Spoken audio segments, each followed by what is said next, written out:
자, 오늘 우리 두 학생이 나와서 찬양한 이 음률에는 가사가 이렇게 되어 있습니다. 그 사랑 날 위해 죽으신, 날 위해 다시 사신 영원한 그 사랑 예수, 이렇게 되어 있습니다. 여러분, 날 위해 다시 사신 예수 그리스도가 바로 참 생명입니다. 그래서 오늘 말씀의 제목은 참 생명은 극복이 아니라 부활입니다. 한마디로 얘기해서 부활은 극복이 아니라 참 생명입니다 라는 제목입니다. 오늘 이 말씀을 나누기 전에 우리 믿음으로 함께 같이 선포하도록 하겠습니다. 다 함께 시작. 성경은 하나님의 말씀입니다. 오늘도 하나님께서 주님의 말씀의 종을 통해 이 성경의 진리를 나에게 선포하실 것입니다. 아멘. 여러분, 부활은 극복이 아니라 참 생명입니다. 이게 왜 그럴까요? 오늘 시편교독문 맨 끝에 보면 내가 여호와와 함께 영원히 살겠습니다 라고 말하고 있습니다. 왜 그러냐면 하나님이 준비하셨어요. 뭘 준비하셨냐면 내가 내 백성들을 위하여 오래 담근 포도주를 만들어 놨다.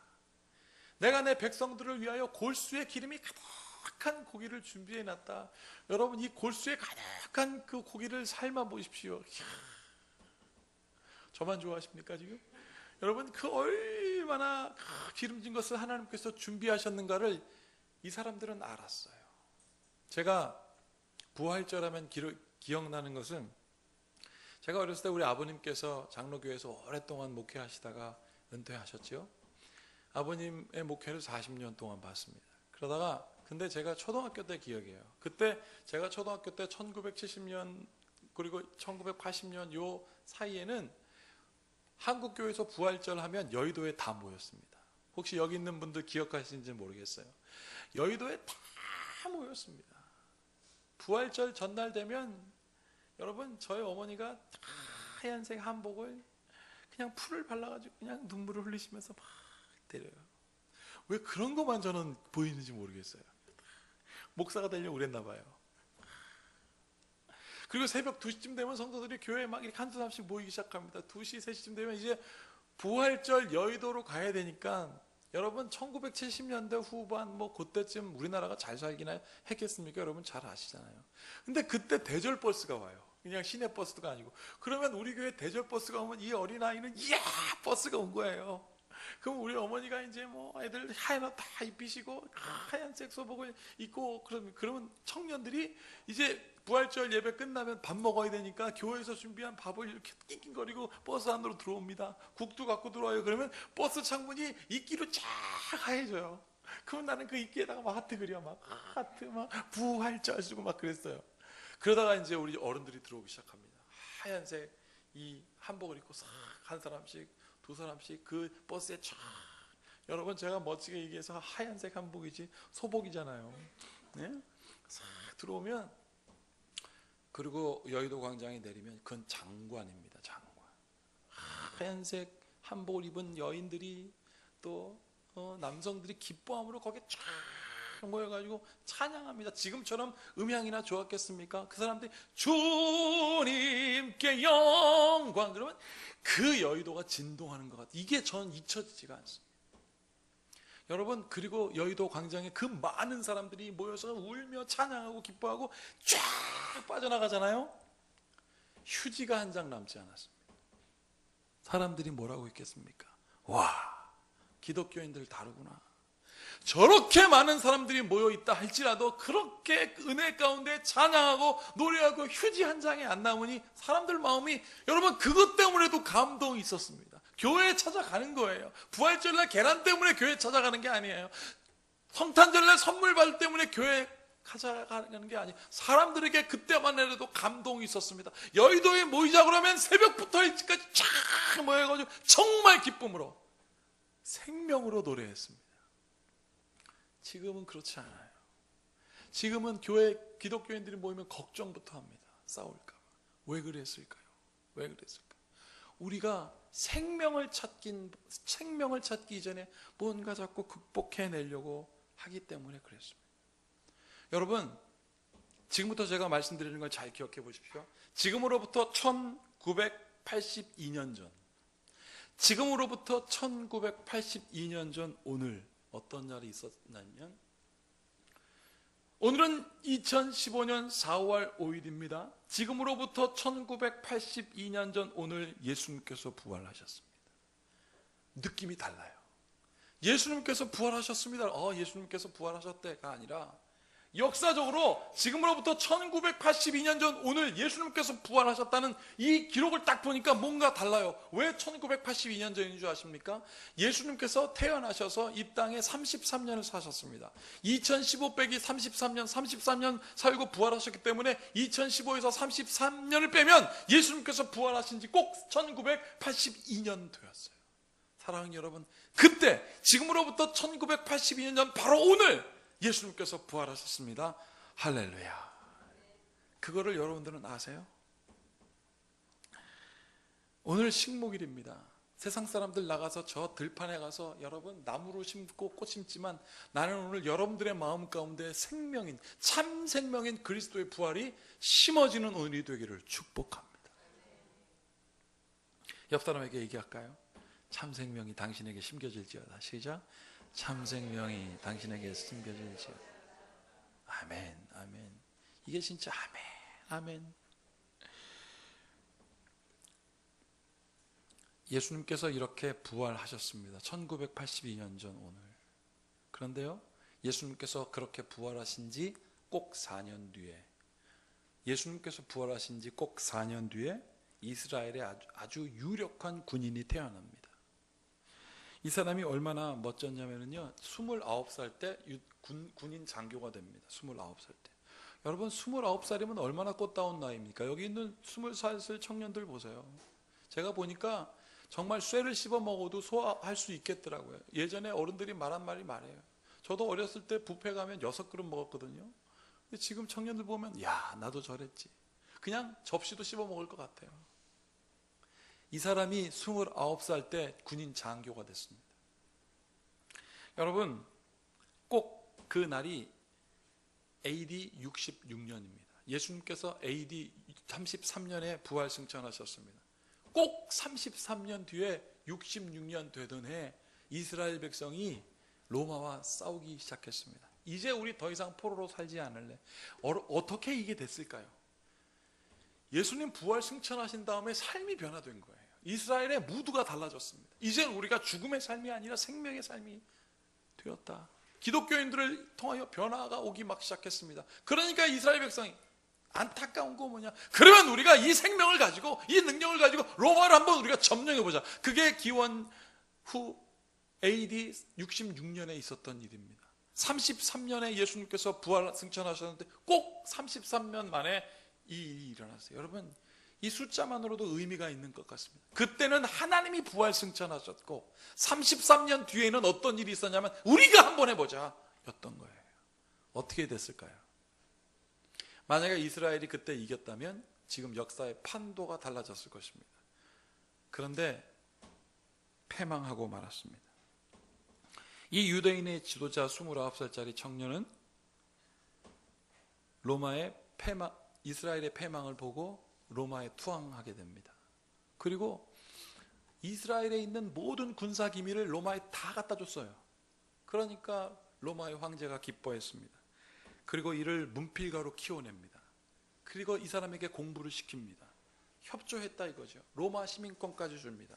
그래서 이 사람이 아주 유명한 문필가가 됩니다. 그 사람이 바로 누구냐면 플로비우스 요세푸스라는 사람이에요. 역사학자로 유명합니다. AD 66년에 유대 군사 장교로 참전했다 패전했고 로마군으로 투항했다가 로마 제9대 왕 베스파시오네의 눈에 띄어가지고 문필가가 되어서 이 사람이 그때부터 공부하고 그때부터 그의 총명함으로 열심히 해서 고대사를 완전히 섭렵합니다. 지금도 수많은 역사학자들이 고대사에 대하여 참고문헌을 찾으려면 이 요세푸스의 문을 열어야 돼요. 그래서 요세푸스가 죽기 딱 7년 전, 이 사람이 AD 100년에 딱 죽었습니다. 100년에. 저기 보면 있잖아요.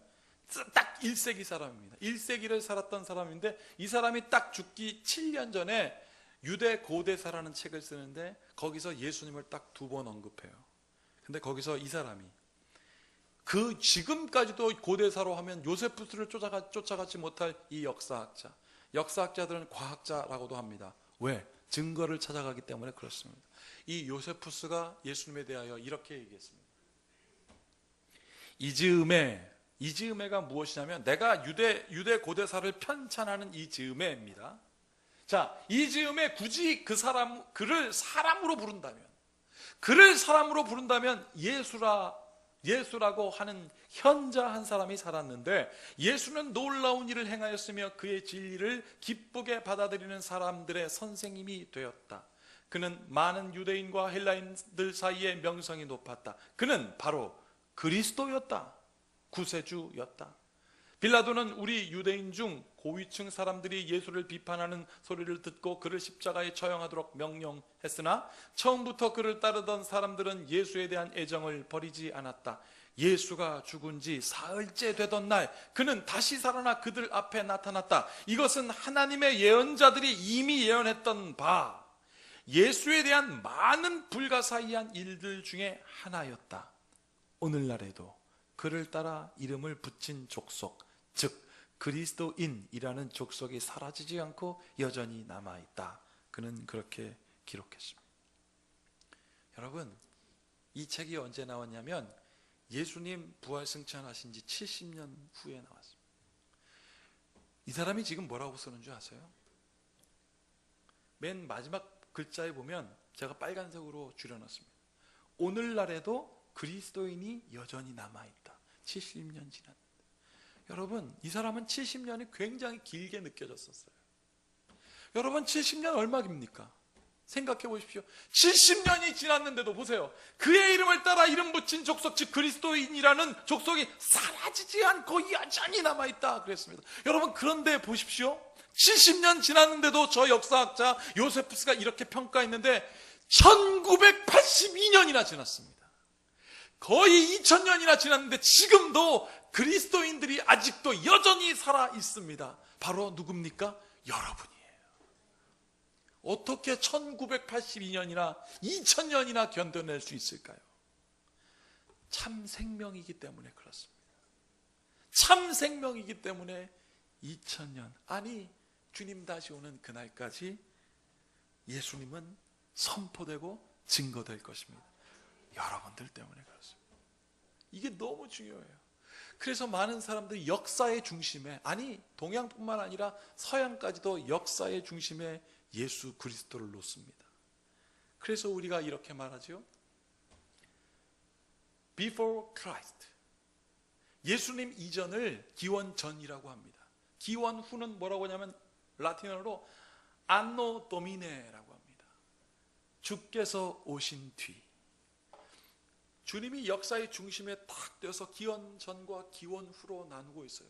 동서양을 만나라고 전 세계 모든 사람들이 역사의 주관 되신 참 생명이신 예수님을 중심으로 하여 Before Christ, 아니 그리고 주님 다시 주께서 오신 이후로 안노 도미네를 외치면서 예수 그리스도를 중심으로 살아가고 있습니다. 사랑하는 여러분,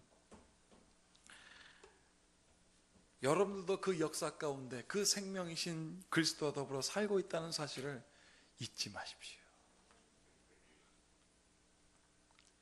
오늘 본문에 소개하고 있는 여인들, 오늘 복음서 봉독문인 요한복음 20장 1절부터 9절까지의 여인들의 삶을 한번 보십시오. 이 여인들의 마음 가운데는 슬픔과 비통이 있습니다. 왜요? 예수님 죽은 것만 해도 슬퍼요. 그런데 예수님의 무덤에 있는 예수님이 갇혀있는 무덤에 예수님 시체까지 없어졌어요. 부활을 영어로 resurrection 혹은 부활절을 이스터라고 하는데, resurrection이라는 이 부활절은 다른 말로 얘기하면 도굴꾼이라는 뜻이 있어요. 누구는 도굴에 갔습니다. 이스라엘 이 유대의 여인들이 예수님을 찾아가서 예수님의 무덤 앞에 서서 울며 그것을 기억하려고 했는데 가보니까 돌문이 열려 있었습니다. 깜짝 놀랐습니다. 예수님이 죽어서 슬퍼요. 예수님 도굴꾼의 독을 당해서 슬퍼요. 여러분, 이 여인의 발걸음들이 어떻게 섰습니까? 너무너무나 슬펐습니다. 여러분, 이 슬픔을 우리가 어떻게 이해할 수 있는 줄 아세요? 지금 저 광화문에서 슬피 울고 있는 사람들, 저 세월호에 아이가 아직도 그 뱃속에서 있는 아이들 때문에 여러분 예수님 없어진 예수님을 어떻게 해야 이 사람들이 극복할 수 있을까요? 그 기쁨, 그 슬픔을 어떻게 극복할 수 있을까요? 저 세월호에 아직도 묻혀있는 그 아이들을 여러분 그 슬픔을 무엇으로 극복할 수 있을까요? 살아나지 않으면 안 돼요. 여러분 사람들이 요즘 뭐라고 합니까? 7억 받았으면 됐어 라고 말하는 사람들이 생기기 시작했습니다. 그래서 저 광화문에서 머리 깎고 있어요 지금.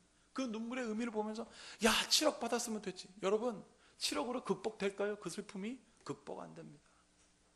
마치 비통한 듯 슬퍼하는 듯 정치인들이 거길 찾아갑니다. 그리고 기회를 삼아요. 이제 자기가 인기가 떨어진 그 인기 떨어진 점수를 회복하기 위하여 슬퍼하는 척하는 사람들도 있어요. 어떤 사람은 빼앗긴 정권을 다시 회복하기 위하여 거기서 슬퍼하는 사람이 있어요. 여러분 그 사람들의 이 슬퍼함이 여러분 이 세월호의 참사에 빠진 그 부모님들의 마음을 극복해낼 수 있을까요?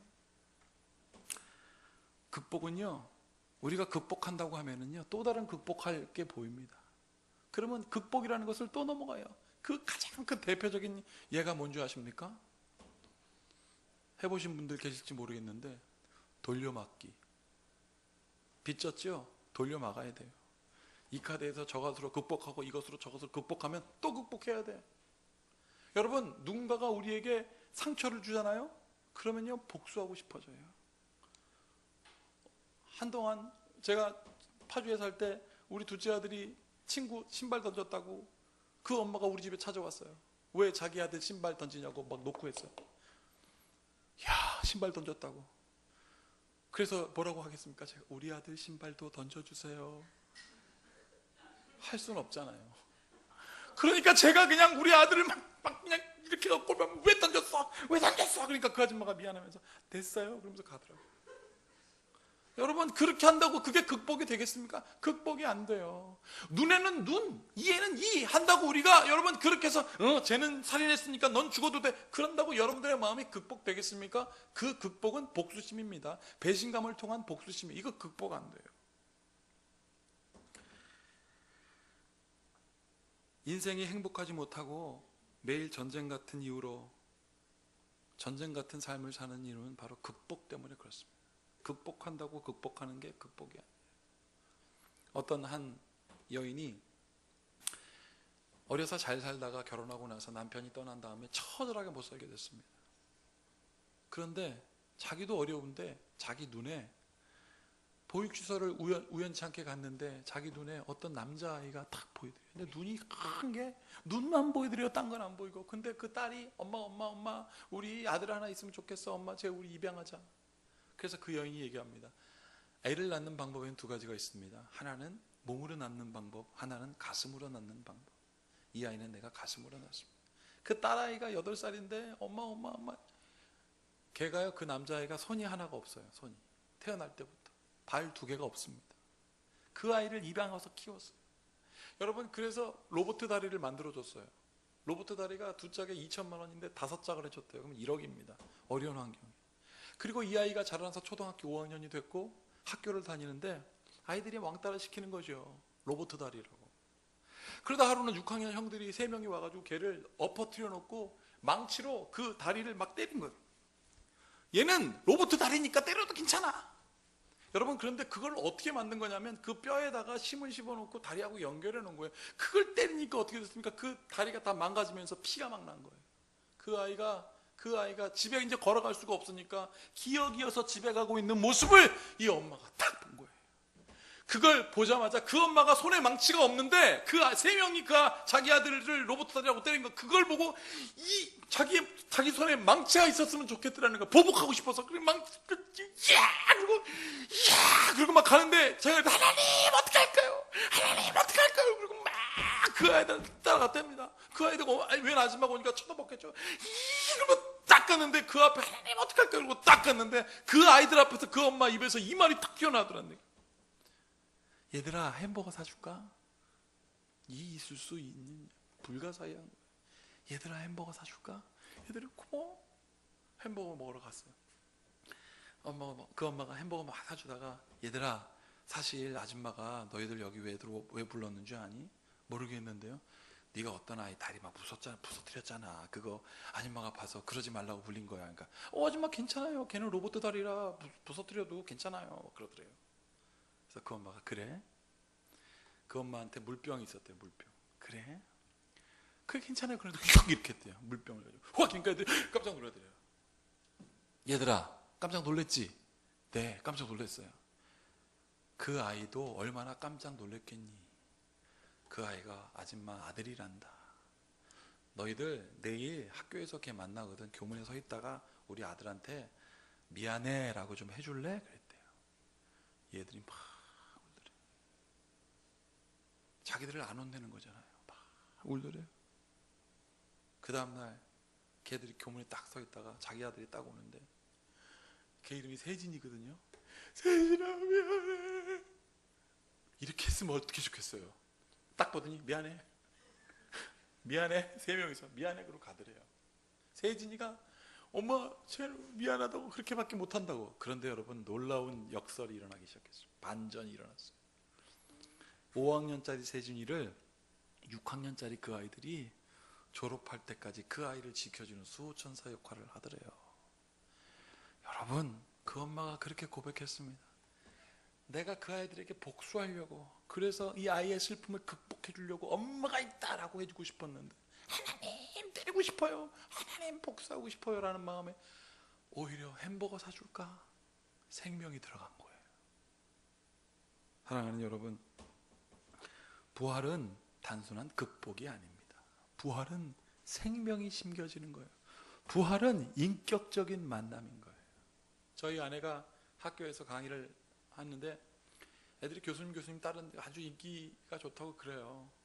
그런데 이유가 있어요. 알고 보니 저 사람이 아이들 이름을 다 외워요. 다 외워. 대학생 아이들을 다 외워요. 뭐 우리야 담임 선생님들이 있었으니까 중고등학교 때는 그랬지만 대학에 그런 게 어떻겠습니까? 하루는 막 이렇게 우락우락 산적같이 생긴 애가 있대요. 보는 것만 해도 위압감이 느껴지는 그 아이가 엘리베이터에 탁 타더래요. 여전히 교수님 봤으면 인사해야 될 거 아니에요. 근데 교수님하고 같이 타 있다가 문이 쫙 열리는 순간 불러줬대요. 이름은 생각나지 않는데 그 아이 이름은 신광이라고 칩시다. 신광아 그랬대요. 산적 같은 아이의 얼굴에 미소가. 그 다음부터 어떻게 했겠습니까? 저 교수님의 사랑하는 여러분, 우리 인생들도 이름 불러주면 그 마음에 관심이 들어가게 되어 있습니다. 요한복음 20장 1절에서 2절을 보면 여러분 마리아의 마음은 이랬습니다. 보세요. 안식 후 첫날 일찍이 아직 어두울 때 막달라 마리아가 무덤에 와서 돌이 무덤에 옮겨진 것을 보고 시몬 베드로와 예수께서 사랑하시던 그 다른 제자에게 달려가서 말하되 사람들이 주님을 무덤에 가져다가 어디 두었는지 우리가 알지 못하겠습니다. 여러분 빨간 글씨 보세요. 막달라 마리아가 달려가서 말했습니다. 막달라 마리아는 예수님 너무 사랑했던 사람입니다. 그 나드라고 하는 3천만 원이 넘는 그 향유를 예수님께 부어도 아깝지 않아요. 너무 사랑했습니다. 그런데 그 사람이 죽었어요. 그래서 그 예수님의 시체를 보러 갔는데 없어졌습니다. 그리고 지금 달려가고 있습니다. 그 달려감의 걸음이 어떤 걸음일까요? 예수님이 없어졌다고 그 슬픔과 비통으로 요한과 베드로에게 막 달려가고 있는 것을 상상해 보십시오. 여러분 제자들을 만났습니다. 뭐라고 했겠습니까? 예수님이 없어졌다고. 제자들 어떤 줄 아세요? 그 얘기를 듣고 베드로와 그 다른 제자가 나가서 무덤으로 갈새 둘이 같이 또 다름질하더니 그 다른 제자가 베드로보다 더 빨리 달려가서 먼저 무덤에 이르러 구부려 세마포 놓인 것을 보았으나 들어가진 아니었습니다. 또 달려갑니다. 제자들의 발걸음은 또 어땠겠습니까? 슬픔과 비통과 분노로 달려갔습니다. 여러분 이거 어떻게 극복해야 되겠습니까? 제자들이 이것을 어떻게 극복해야 될까요? 베드로는 열심당원이었습니다. 한마디로 얘기하면 대모꾼이었습니다. 뒤에다 칼을 차고 다녔습니다. 발목에다 칼을 차고 다니던 사람이에요. 자, 어떻게 극복할까요? 첫 번째, 우리 예수님의 시체 누가 훔쳐갔어? 어떤 도굴꾼이야? 방을 붙여놓고 찾아다니겠죠. 나타나게만 해봐라 이놈의 자식. 그렇게 극복하고 싶었을지도 모르겠습니다. 두 번째, 빌라도하고 친분이 있는 니고데모를 찾아가서 야 니고데모 이거 어떻게 된 거야? 빌라도가 묻어놨잖아. 빌라도가 죽였잖아. 돌문 갖춰놓은 거 이 빌라도가 책임져야 될 거 아니야? 빌라도한테 가서 민사소송이라도 해야 돼요? 성사소송, 형사소송 해야 됩니까? 이게 두 번째 극복의 인간의 방법입니다. 세 번째, 가야바의 법정에 찾아가겠죠. 가야바 대제사장에게 타락하고 당신 때문에 우리 예수님이 죽으셨는데 이제 없어지기까지 했으니 이제 한번 해보자고 칼을 꺼내고 폭동을 일으켜서 이것을 극복하면 극복이 될까요? 극복 안 됩니다. 그거는 사망의 방법입니다. 결국 다 죽을 수밖에 없었습니다. 사망의 방법으로 극복할 수 있는 게 아니었습니다. 그때 생각해 보십시오.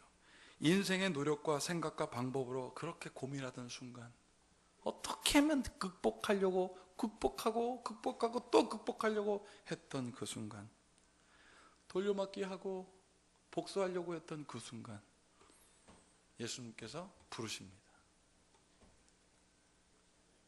천사들이 이르되 여자여 어찌하여 우느냐. 천사가 말을 합니다. 14절, 이 말을 하고 뒤를 돌이켜 예수께서 서 계신 것을 보았으나 예수인지를 알지 못하더라. 또 이제는 예수께서 이르시되 여자여 어찌하여 울며 누구를 찾느냐 라고 말했습니다. 그리고 나서 16절 다 같이 한번 읽어보겠습니다. 시작. 예수께서 마리아야 하시거늘 마리아가 돌이켜 히브리 말로 라보니. 그때 예수님께서 이름을 불러주셨습니다. 마리아야. 말씀하시는 예수님의 음성이 들렸습니다. 나를 불러주니 죽었던 내 생명이 살아난 거예요. 예수님. 그리고 어떻게 해요? 가지 마세요. 가지 마세요. 예수님을 알았습니다. 가지 마세요. 예수님께서 이렇게 말씀하셨습니다. 예수께서 이르시되 나를 붙들지 말라. 내가 아직 아버지께로 올라가지 아니하였노라. 너는 내 형제들에게 가서 이르되 내가 내 아버지 곧 너희 아버지 내 하나님 곧 너희 하나님께 올라간다 하라 하시니. 18절 다 같이 읽겠습니다. 시작. 막달라 마리아가 가서 제자들에게 내가 주를 보았다 하고 주께서 자기에게 이렇게 말씀하셨다 이러니라. 여기서 막달라 마리아가 가서라는 말은 무슨 뜻이냐면 뛰어갔다는 얘기예요. 아까 뛰어갔던 거하고 완전히 달라졌으면 이번에는 막 기쁨으로 뛰어갑니다. 뭐 때문에? 생명이 가득한 거예요. 그리고 이제 말하잖아요. 내가 주를 보았다. 요세푸스가 주는 살아있었다. 그는 그리스도다라고 역사학자가 기록했지 않습니까? 여러분, 내가 주를 보았다라고 말했습니다. 여러분, 이스라엘 백성들 이 이후로 주를 믿는 자는 어떠한 박해가 오든 어떠한 환란이 오든 그것은 그 박해와 환란은 극복의 대상이 아니었습니다. 통치의 대상이 됐습니다. 박해, 환란 와 괜찮아, 통치합니다. 여러분, 지하에서 저 300m 카타콤에서 지체들과 함께 예배드려도 괜찮아. 고난이 극복이 되기 시작하는 것이 아니라 고난을 통치하게 되었습니다. 왜요? 생명이 들어갔기 때문에 그래요. 사랑하는 여러분, 오늘도 주님께서 여러분들의 이름을 부르신다는 사실을 믿으십시오. 그래서 여기 오신 것입니다. 이 자리에서 제 옆에 서서 지금 여러분들의 이름을 민서야라고 부르면 그때 깜짝 놀라겠어요? 아니에요. 여러분들의 이름을 지금도 부르고 계십니다. 어떻게 해요? 성령이 말할 수 없는 탄식으로 누군가의 입을 열어 여러분들의 이름을 부르게 하십니다. 마리아야, 도마야 라고 하신 것처럼. 우리 교회 어떤 집사님이 자녀의 이름을 부르면서 자기 아들이 방에서 자는데 그 문 앞에 서서 무릎 꿇고 우리 아들을 위해서 기도하고 있었대요. 그 아들이 문을 탁 여니까 엄마가 무릎 꿇고 있었다.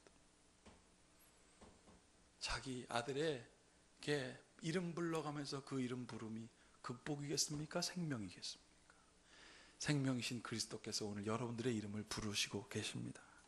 그래서 고린도전서에 오늘 우리가 읽었던 사도서관문에 이렇게 되어 있는 것입니다. 다 함께 같이 읽어보겠습니다. 시작.